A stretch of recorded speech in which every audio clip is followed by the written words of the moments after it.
Hi, I'm Meta Spencer, and today we're going to New York. Good place to go. Barnard College, which is part of Columbia University, and we're going to meet with a very distinguished professor there, Cynthia Rosenzweig, who is a real specialist, a world-class person on food security. She has been one of the people writing some of the major documents and decisions and proposals of the International Panel on Climate Change. So we're coming right to the horse's mouth, or that's not a very flattering way to introduce you. It's agricultural. That's true. Anyway, it's good to meet you, Cynthia. I'm delighted that we have a chance to talk about agriculture today.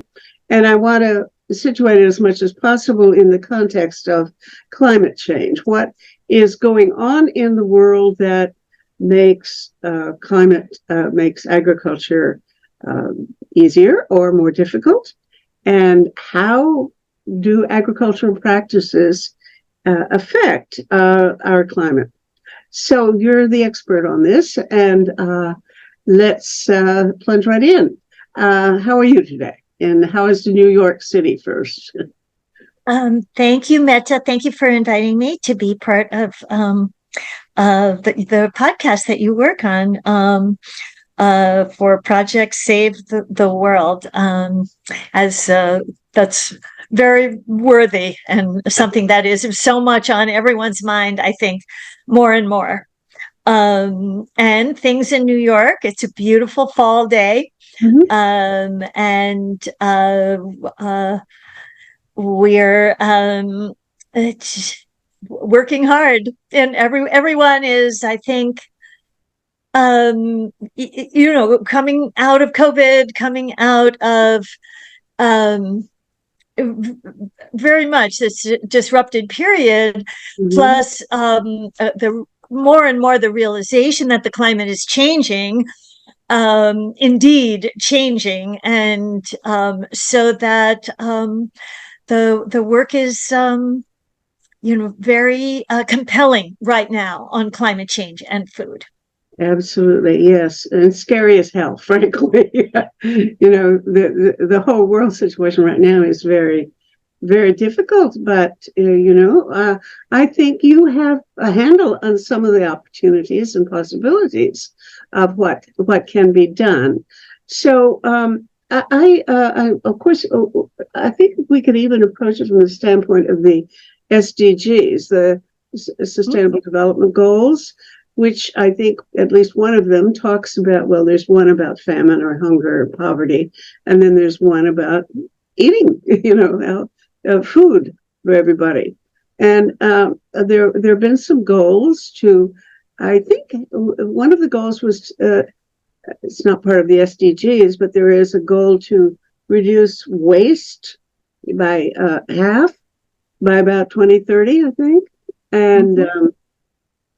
Increase productivity at the same time, which, how is that going? Are we getting closer to meeting the aspirations that we set for ourselves a few years ago?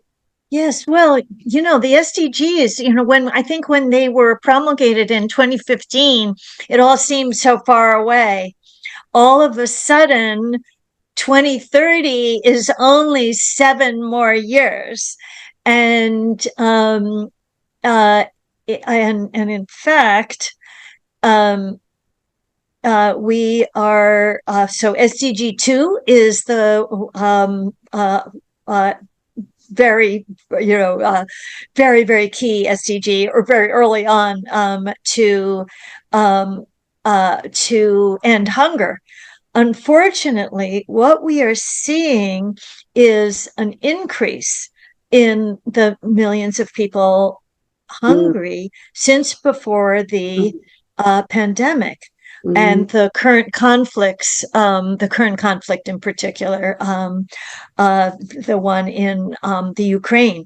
Mm-hmm. So we're coming from a base of 190 million people before the pandemic, and we've now increased to up to 350 million people hungry.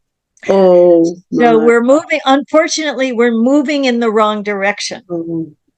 Well, just a couple of days ago, I think James Hansen came out with a statement that was talking about not only is global warming going in the wrong direction, but it's accelerating in the wrong direction. It's getting worse and worse. Yeah. And I mean, Lord, what are we going to do? Okay. Yeah. Let me just say, Jim Hansen was my boss for many, many years. Oh. So, and he was a very key person in my beginning to meld the climate change and food areas of research, because he's originally from Iowa. I was a lowly graduate student who came to our institute, the Goddard Institute for Space Studies. It's NASA and Columbia University, and Barnard. He's from Iowa, and he asked this question when we had one of the results of the first global climate models, with at that time doubled CO2.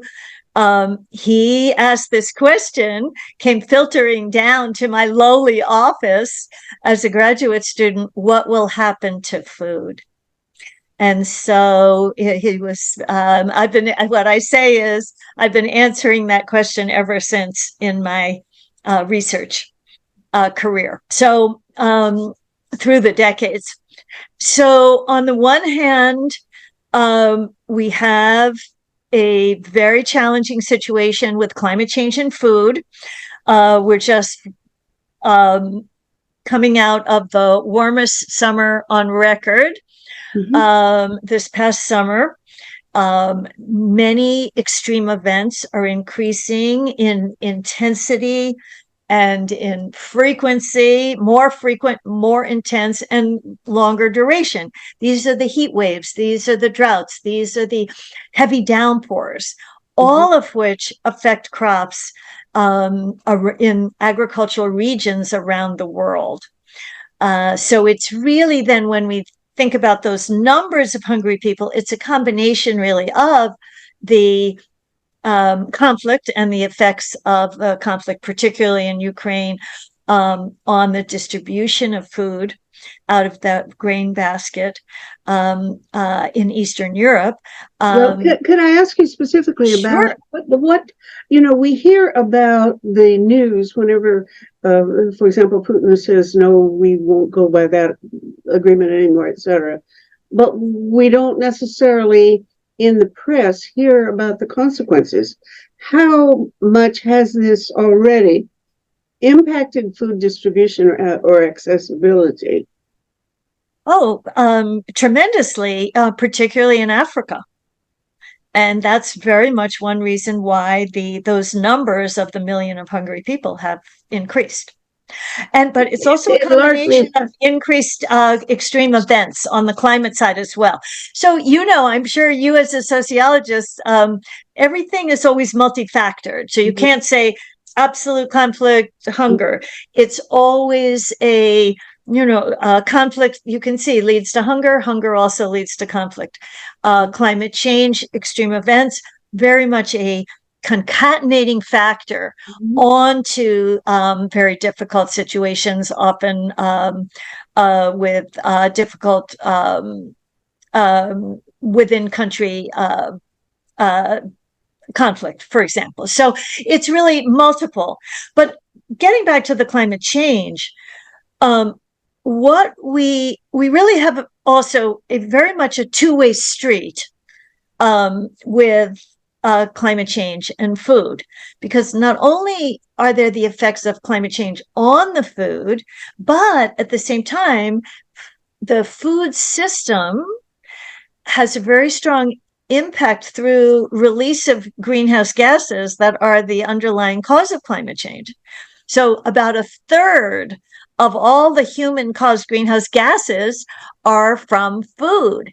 So not only do we have to be working to develop resilience And this is to the climate extremes, from the smallholder farmers to the corporate agriculture in more developed countries. But we also, at the same time, have to be reducing greenhouse gases from the food as well. So, and that's where, by the way, your food loss and waste can come in. Okay. Yeah. How much of it is in the production of food that is bad agricultural practices, as opposed to consumption and distribution of food and allocation of resources? Right. Well, when we look at the food system as a whole, and that's really where the work is going, because in the beginning it was looking just at kind of the production farming side, but now we really look at it as a whole. And the two major causes of the greenhouse gas emissions from food are, first, clearing of natural ecosystem lands for food production, because the carbon is stored in the trees, and when they're cut down, they release huge amounts of carbon dioxide into the air. That is doing better and is coming down in both developed and developing countries, but it's still very high. So there is some progress there. Then the second major is major source of emissions from agriculture are something you've probably heard about a lot, which is the enteric fermentation, methane production from, in particular, beef cattle and other ruminants. So that's number two. But number three is if you put together the manure from the animals, as well as the fertilizer, that is the fertilizer is N2O. There's methane and methane from the manure. We have that part. And then we have the food loss and waste across all parts of the system. So those are the major ones. Okay. In the current issue of Peace Magazine, I think it is, or at least a recent one, I reprinted the transcript of a conversation I had about a year or two ago with a guy named Frank Mitloner at University of California, Davis, who works in this enteric emissions from cattle. And he gave a spirited defense of the possibility of retaining meat production as a viable part of the food production, food component. I hear probably 90% of my friends are either vegans or admit that they wish they could be, but they don't have whatever it takes. After listening to him, I wasn't quite as convinced as I had been. Tell me your take on that issue, whether or not we can keep the emissions from cows' burps, is primarily the burps, I gather, from really being the major source of problems. Well, I think that there's many things that can be done to work towards sustainable meat production. I think it's challenging. I think we shouldn't sugarcoat it, but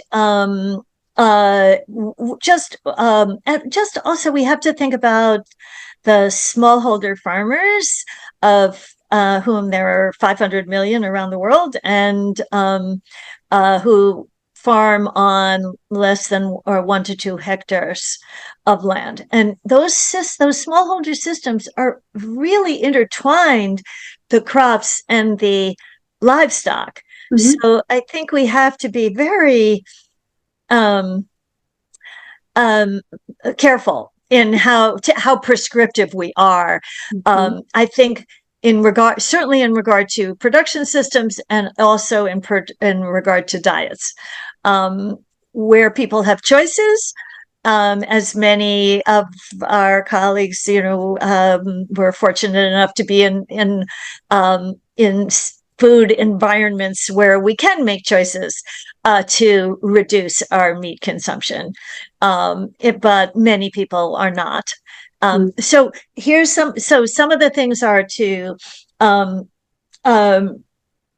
do a better job on the yeah, in the production of beef and the cattle, and dairy, of course, too. And bring them together. Of course, not with all the CAFO, controlled environment issues, but there's feed added. There's feed improving the feed efficiency. There's really making sure that we're not so we're raising cattle on the land that trees could not regrow on. That's called the opportunity costs of meat. So this being much more careful about the management of the livestock, working on improved pastures, improving carbon sequestration in the pasture soil, and creating a sustainable livestock. So I guess I'm a little bit in between the two of the two camps, I would say. Okay, because another conversation I had was with somebody at something called the White Oaks Farm in Georgia, which claims that they can demonstrate that they actually are a carbon negative farm. That is, they produce meat. That's their main project. But they claim that their soil is actually absorbing more carbon than their cows emit in the packing industry. So yes, if they can expand that and really show that other people can do it as well, then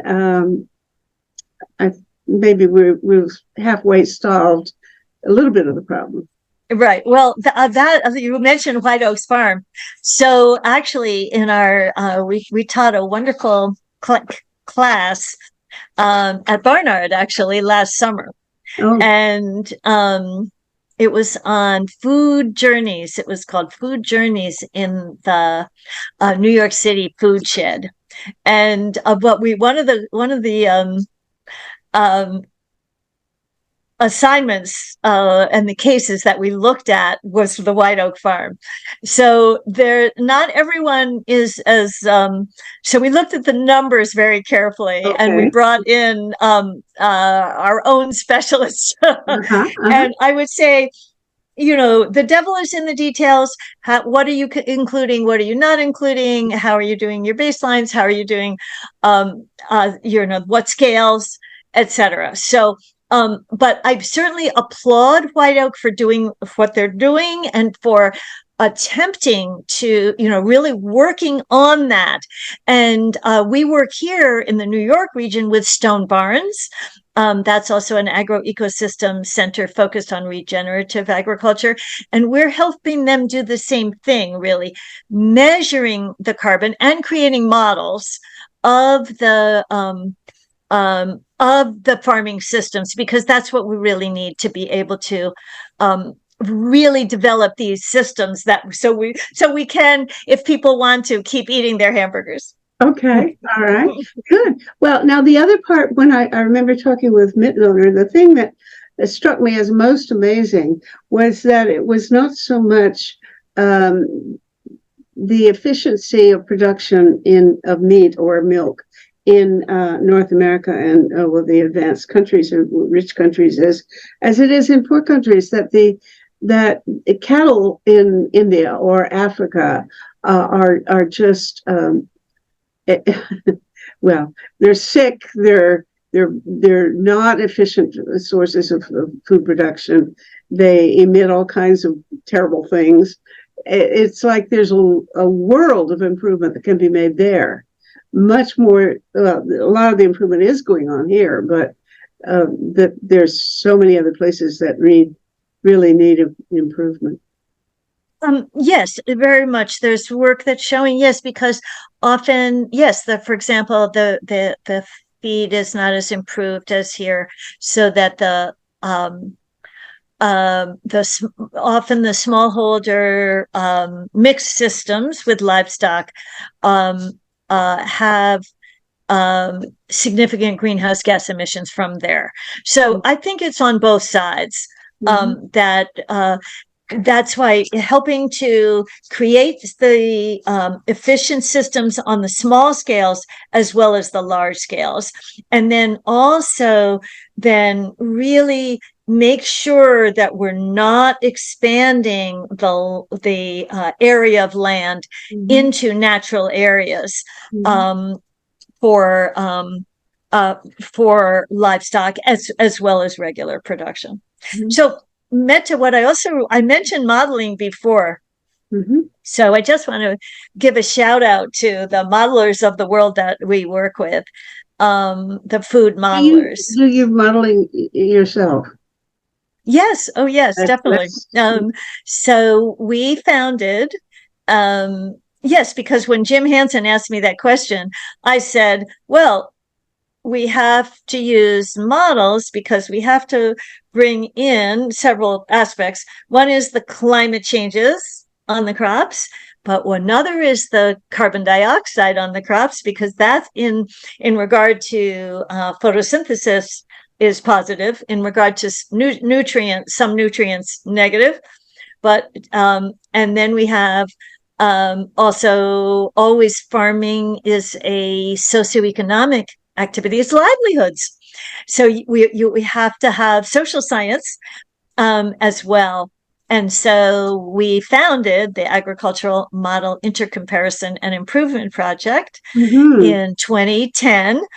And we have now, over 1,000 modelers worldwide who are really working on all these aspects, both on the two-way street, so one-way street of climate change impacts on the food production, and then on the greenhouse gas emissions as well. So it's called AgMIP. That's I came across that, and I just did a little Google.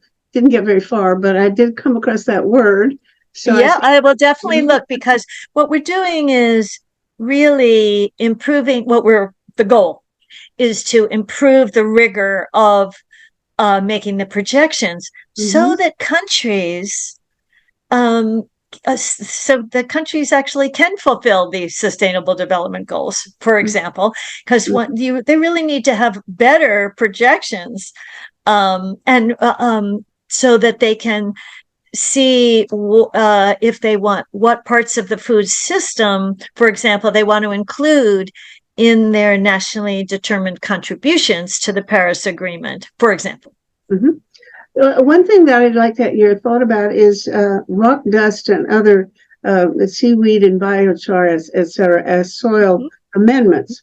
I did a series of shows largely about those topics. And of course, I tended to invite people who were into that those approaches, because they're not together necessarily. But I'd like your thought about it as well. How much of a contribution to solving global warming do you think can be made by the optimum use of rock dust applications, or for that matter, biochar, or something like seaweed amendments? Yeah. So when we work with farming systems, and colleagues are in both developing and developed countries around the world, or low, middle, and high income agricultural systems. And the way we approach it is what we call adaptation packages. And we first work with the people on the ground who are the agricultural planners and commodity group, crop groups, collectives, etc., and also national governments. And we go through a process that is called RAPS, which stands for Representative Agricultural Pathways, or Regional Agricultural Pathways. And it's a visioning exercise with the people there who are actually living and having to do the interventions.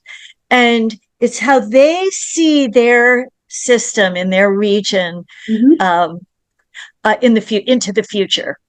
And then what we do is we take those visions, and there's usually more than one, right? Well, what if things become very sustainable? And for example, with the use of biochar and seaweed and rock dust, and then what's happened to the genetics of the crops? What would happen to the genetics of the crops? And what would happen to the markets and all the different parts? And then we create model systems around those so we can actually test. Oh. And we also test the costs of them, and also then with all of that under changing climate conditions. And then we can then evaluate, it's called trade-off analysis, the actual potential adoption rates of those types of things. So the point, so our take-home points are, is there's never just one silver bullet for that's going to save agriculture from climate change. It's just not going to happen that way. It will definitely be, and now we're doing with both mitigation and adaptation, but we're not saying no to anything, and we're not saying just choose one.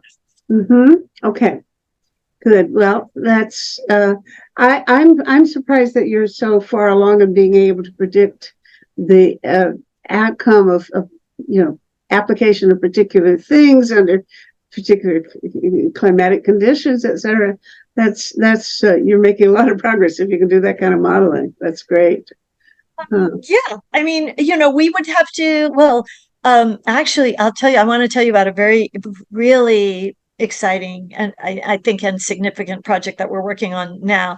But what we can do, what we do is, well, we would go to the experts and say, okay, what are the, with biochar, that charcoal, and then in those, how would we modify the soil component of the models, for example.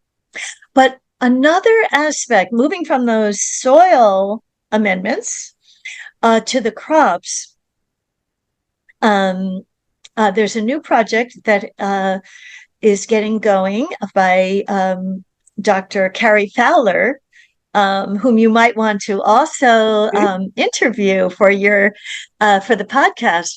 He is the special envoy for food security at the U.S. State Department. And he is developing and leading a project now, which is called Vision for Adapted Crops and Soils. And it is focused on indigenous and local crops in Africa. So you may have heard about, they used to be called orphan crops or neglected crops. The big four crops, corn and wheat and soybean and rice, have taken over the world. But every place in the world had also indigenous crops, local crops. And many of these crops are high in nutrition, because nutrition security, it's not just food security anymore, it's really nutrition security that's important. What do you distinguish between them? Oh, sure. It's the difference between calories and getting all the macro and micronutrients that you need for a healthy diet. So for a long, long, long time, all of the agriculture, certainly in the developed world, was focused on producing crops that were high in calories, just productivity, production, right?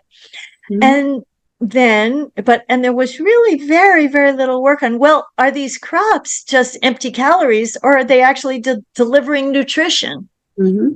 So this project is so exciting because it is going to Africa, and we're working with, it's based really there, with the crop breeders there, and the nutritionists there, and the crop modelers there, to really look at these crops. There are hundreds of them.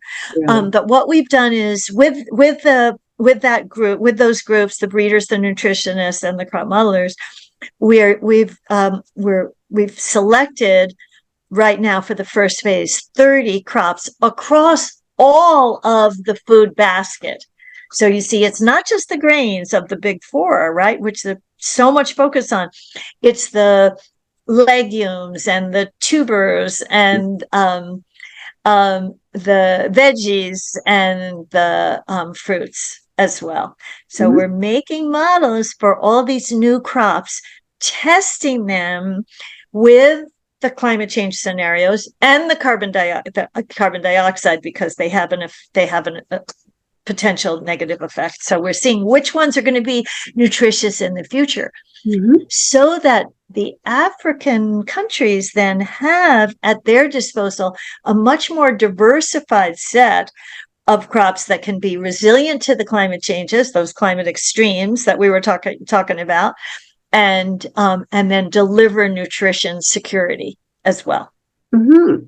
Well, you mentioned something else, that the form of agriculture does have an effect on the climate itself. And one of the questions in my mind is, I understand that rice production in paddies has it has a lot of methane that comes out.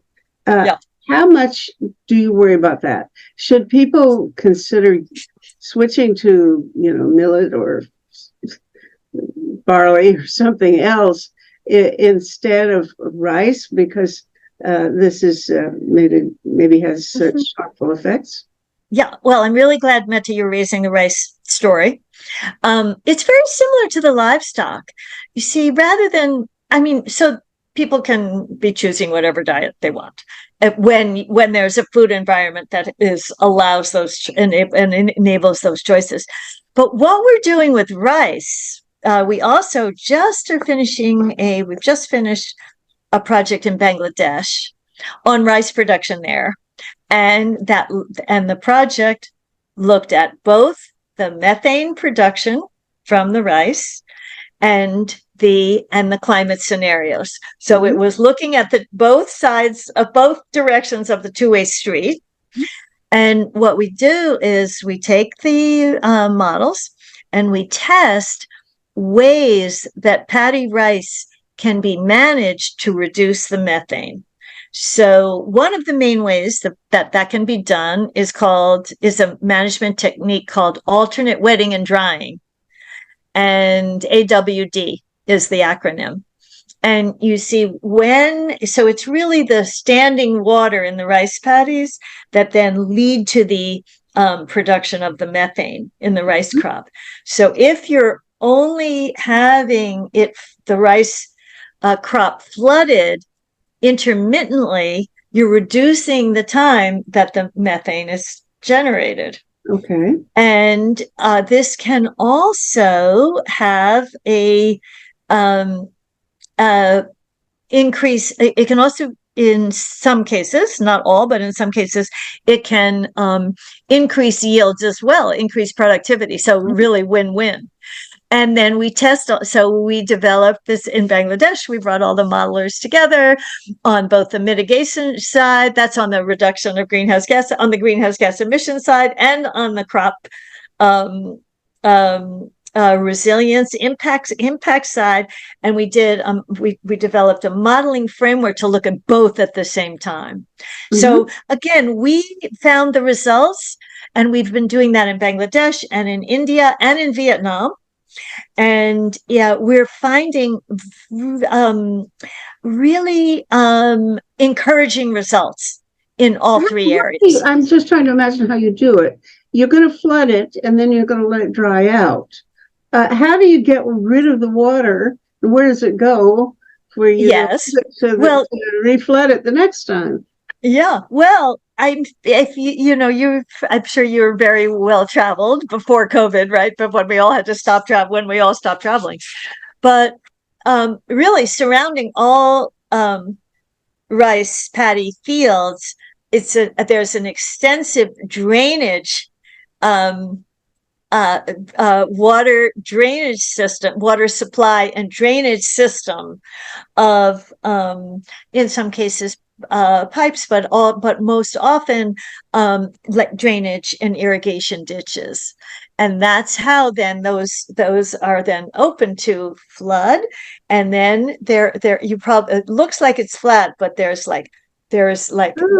drainage, built in.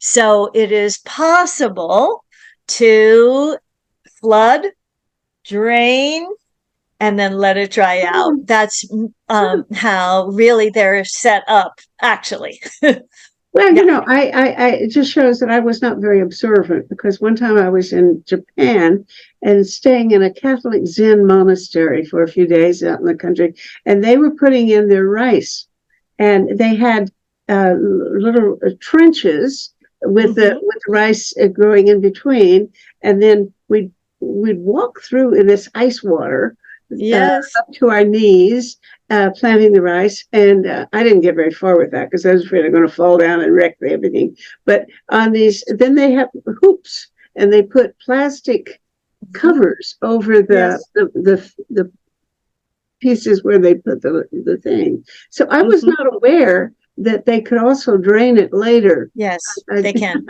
Yep. Okay. So that's yeah. So there's really so much potential in the management to reduce greenhouse gas emissions. So I wouldn't I mean, also rice is such an important crop for so many people. People couldn't give it up. Absolutely. Right. Yeah. But again, looking at the genetic resources, so you see how it's these adaptation and mitigation packages. It's alternate wetting and drying, and then it's utilizing rice varieties that have vitamin A, for example, have the nutrients. And it's really, and then really thinking about then how are they developing both their reduction in greenhouse gases and their resilience and their nutrition all at the same time. Beautiful. Okay. Well, and you need models to be able to do that. You need models. All right. I'm sold on models, except I might do one myself. I'm not much of a mathematician. Anyway, tell me about carbon soil.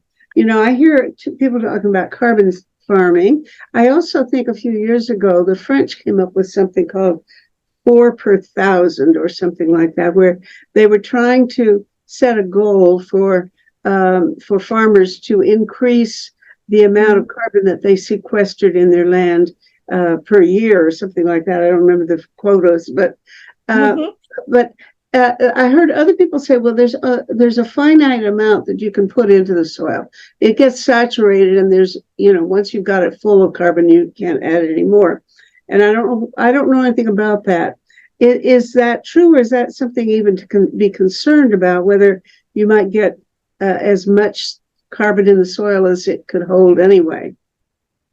Right. Well, I'm so glad you brought up 4 per mille, per mille. That's because the leader, really the lead scientist for it is Jean-François Suzanne, who's a very close colleague of mine through the years.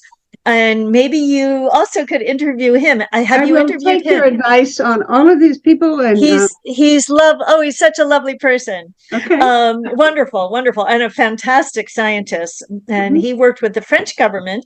This was also ahead of the 2015 Paris Agreement, because then all of the agencies in France wanted to, bring something forward. So. the whole carbon sequestration, it's interesting. See, these mitigation, both the um, methane from the ruminants and the carbon sequestration, it's also uh, challenging. I just for both of them, because first of all, you can see just thinking about soils all around the world, right? So there are no blanket statements that you can make about carbon sequestration in agricultural soils because they're so different. Really? Yes, very much so. So, but basically everywhere where there has been the land cleared, remember we talked about that, the clearing of the natural areas for agricultural production, that then exposes the land. First of all, you basically, if it's trees, then all of that carbon goes up in literally smoke. And then as the rotting takes place, right? And then the plowing of the soil oxidizes the organic matter in the carbon in the soil, and there is a steady decline in the carbon of the soil. That's part of the agricultural process. So what now, and this has been going on actually for really now decades, there has been a lot of research on how to build back the carbon in the soil. So there's a store so there was a store of carbon in the soil. Just let's say take a generic agricultural soil, right? Then the land was cleared, then crop every year, then there was a decline in the soil, in the carbon. Then now there is the potential to build it back year by year by year, but there is the potential for it being finite, right? Because there was a store of this much to begin with. So it's not that it's like could go on forever. The same with planting the trees too. The trees are storing carbon when they're growing, and once they reach a steady state, they're not storing more carbon. So then it's these practices like soil carbon sequestration, like cover cropping, and letting the crop residue stay on the field. These are two of the main ways to increase carbon in the soil. But these things have to be continued year after year by the farmers, right? And if they then, oh no, this year I have to do, I'm plowing up, I'm having a big weed infestation, I really need to do something else, and I need to plow again, and then it can set it back. Plus, then it has to, yes, and then they're different, and different soils have different amounts that can actually go in. But it is definitely possible to increase carbon in soils. And again, just as we're working towards making livestock production more efficient and more sustainable and more with lower methane emissions, it's the same with the soil and the carbon in the soils. We need to be working it, because let me just say, it's not only that you get good, so the potential for reduction in greenhouse gas emissions, which is a very good thing, but by increasing the carbon in the soil, you get more organic matter, which holds more water, both during drought and also during heavy downpours, you absorb more water. So you get multiple benefits from these sustainable practices. Okay, excellent. Would you say that, well, let's talk a little bit about waste, because I understand way too much of our food, it never gets used properly. And is there any magic trick to reducing the amount of wastage, and what can be done other than just tell people, be careful, don't buy more than you need. What's the main source of wastage, and what are the best solutions to it? Right. So, in the whole food system, there's two terms: food loss and food waste. So the food loss is on the agricultural production side. Mhm. And this is, for example, on the field, when crops are harvested, parts of the grain, not all the grain gets in the truck or gets in the bag or gets in whatever the receptacle is, and there's wastage in the field. Mm-hmm. Then there's also in the then once the crops come off the field, you have to store it, right? And that's when, let's say, so there are the storage bins, and then there can be critters coming and eating it. There can be mold, there can be aflatoxin, etc., from that comes from the field during drought, but then can be stored, spread during the storage. So there's ways to improve, to reduce the loss part. Mm-hmm. And also, again, we have to just be careful about the farming system that we're talking about in low income countries. Often that food loss can be considerable because of, again, lack of efficiency of those systems. So developing ways that smallholder farmers can harvest more efficiently and harvest and store more effectively and efficiently. That reduces the food loss there. Mm-hmm. Then we'll skip over, then there's, at every stage, there's obviously ways that food is then beginning to be wasted, right? And then but as you go further towards the consumption end, that's when, especially again in the middle and high income countries, this is where, as you were saying, this is really the waste part. But when you put it all together, some estimates, again, these numbers, I would say, it's pretty hard to estimate all of this, right? But some people, some of the numbers say it's about a third of all the food that's produced is then lost or wasted. That's a huge amount. It is, you're talking about food that is consumable. It isn't just, yes. I mean, oh, absolutely. If it lies around and rots because you don't get it to the store in time. Yeah, exactly. Yeah. So you see, by the way, if we didn't have to produce a third more food for this, for that's lost and wasted, then we wouldn't have to use so much land, and therefore we would be reducing greenhouse gas emissions. Mm-hmm. So is there any hope of being able to reduce that by much? Well, again, I would say, yeah, I mean, yes. And some of the I think some really cool things have been happening in, for example, France and UK. I think we're starting a little bit more here in the US. I'm here in the US. But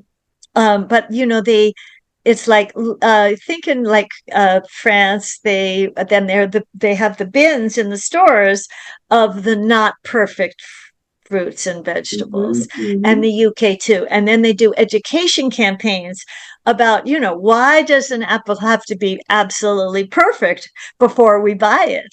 Right. Because think about what happened to all those other ones which had one blemish, for example. So there's a lot of it, I think, is education. Well, I want to educate my friends because I have a grievance. Yes. I have friends who, I guess they feel very much at home because they go to my refrigerator and they pick up something and they see the label that has an expiry date and they just throw it out. They don't smell it, they don't taste it, they don't ask me, they don't look at it, they just throw it out. And I have developed a complete anti expiry date ideology. I tell my friends, don't you dare look at that label. If you want to taste it and throw it out, okay, or smell it, but don't throw it out just because it says so. Am I crazy? Well, I think, yeah, and this is edging into the food safety issue too, which is not has been that hasn't been as much of an emphasis on climate change and food.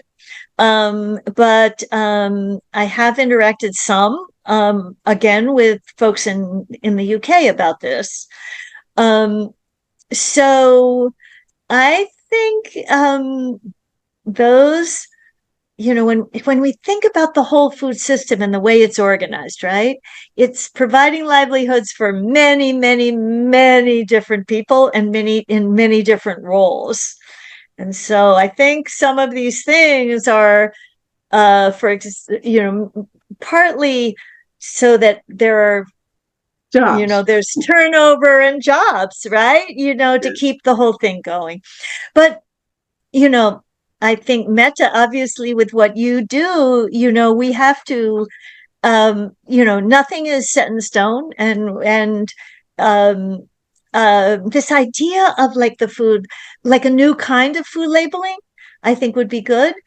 So that the labels are telling you where it's from, how it's grown, what are the greenhouse gases involved. Mm-hmm. And by the way, I think you might be also asking about the alternative proteins. That's another big issue in the field. And also when we were talking about the meat. So there's also okay. Speaking of alternative proteins, I have friends who are afraid of soy. Should they be? In what way? Well, they say that it has estrogens in it or something. And I have a male friend, or used to, who would come here and if he was a vegetarian, but he didn't want to eat soy because I think he's going to turn into a woman or something. I don't know. That is not my area. I can't comment on that. Okay. Well, what about urban agriculture?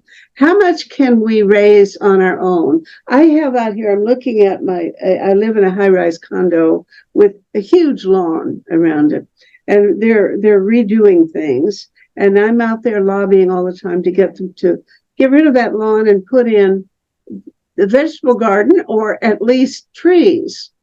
And I'm not sure I'm winning, but at any rate, I have it in for lawns, and I think that we could do a lot better. Tell me, can we raise a significant amount of our own food in the city, and would it be good for us? Okay, so there's a couple of ways of there's a couple of modes of urban agriculture. So one is the high-rise version that's hydroponic. And tends to be hydroponic. That means with the water circulating. And it can be highly productive. What you need to be sure about is that it's not what its energy usage is, because if it's very high energy to pump all the water around, then it could be high in greenhouse gas emissions. But it certainly can be very productive for the unit of food produced by the per area. Now, then we have, so that's one mode of urban agriculture. Then we have community gardens, and there they have multiple benefits.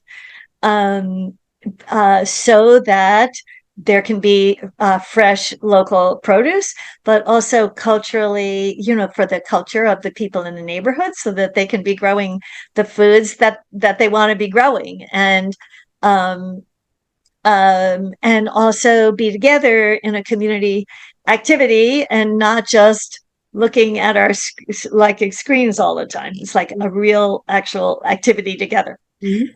in that case, nothing is perfect. You do have to be careful to test the soils and the produce periodically because of the pollution potentially in the soils that were used. If it was a cleared area, what happened in that area before, and certainly in particular, you have to be extremely careful of any kind of super fungicide or anything like that.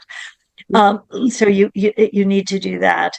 Plus, then you have the pollution coming from the cars, from fossil fuel burning cars. So again, but both of these offer, I think, wonderful urban agriculture possibilities. Then you also have peri-urban right outside the cities more, and this is happening with the farmers markets, the green markets.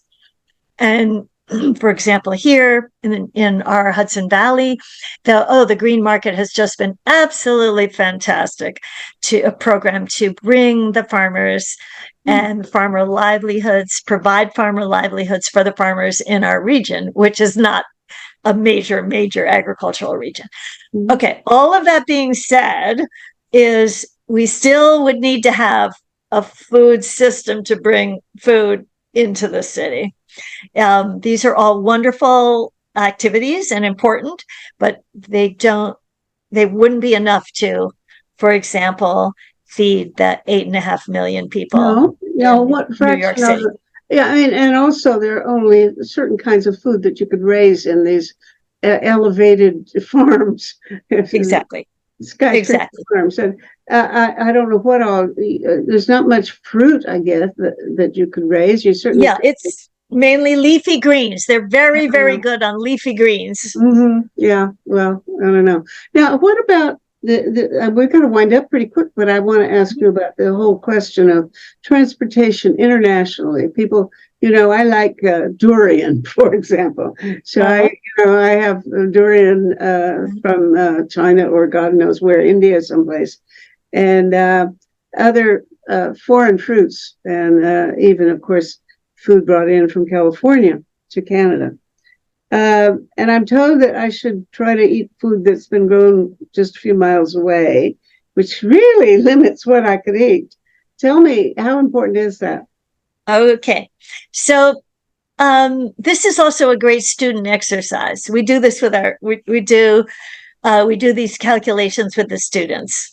What is the entire energy load from crops coming from afar and being grown locally? So one thing that's I think probably a lot of people don't know is that a lot of food is brought by ship, and in general the greenhouse gases are you tend to be low. I mean, they're not. It's so that the energy use from a lot of long distance food transport is not very high. Okay. So that's one thing. Another thing is, again, just saying local doesn't necessarily mean for greenhouse gases, low greenhouse gases.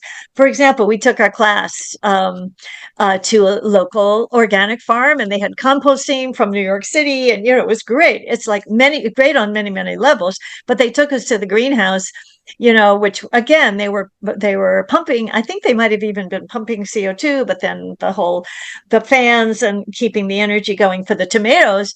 So what was the energy content? So again, but again, local has many benefits. Many of it is grown with lower energy because of that lower transportation cost. So, and it has, again, culturally, know your farmer, know your carbon sequesterer, know your, all of that is very significant. So, that's where we are on that. It can be, I think you could still keep eating your durians, every once in a while. Thank you so much. This has been so much fun. And I really appreciate this. I want to exchange emails with you, so you'll give me the names and contact information by your colleagues that you recommend highly. I'll get to them too. Absolutely. Natalie can help with that. All right. Natalie help. Thank you for help. Natalie help set this up. So, and Meta, wonderful to meet you and to learn about, this amazing podcast that you do. Wow. Thank you so wonderful. much. I love every minute of it. Thank you. Carry on with your wonderful work. Thank you. And you too. Bye-bye. Bye. Project Save the World produces these forums. This is episode 573. You can watch them or listen to them as audio podcasts on our website, tosavetheworld.ca. People share information there about 6 global issues. To find a particular talk show, enter its title or episode number in the search bar, or the name of one of the guest speakers. Project Save the World also produces a quarterly online publication, Peace Magazine. You can subscribe for $20 Canadian per year. And just go to pressreader.com on your browser, and in the search bar, enter the word peace. You'll see buttons to click to subscribe.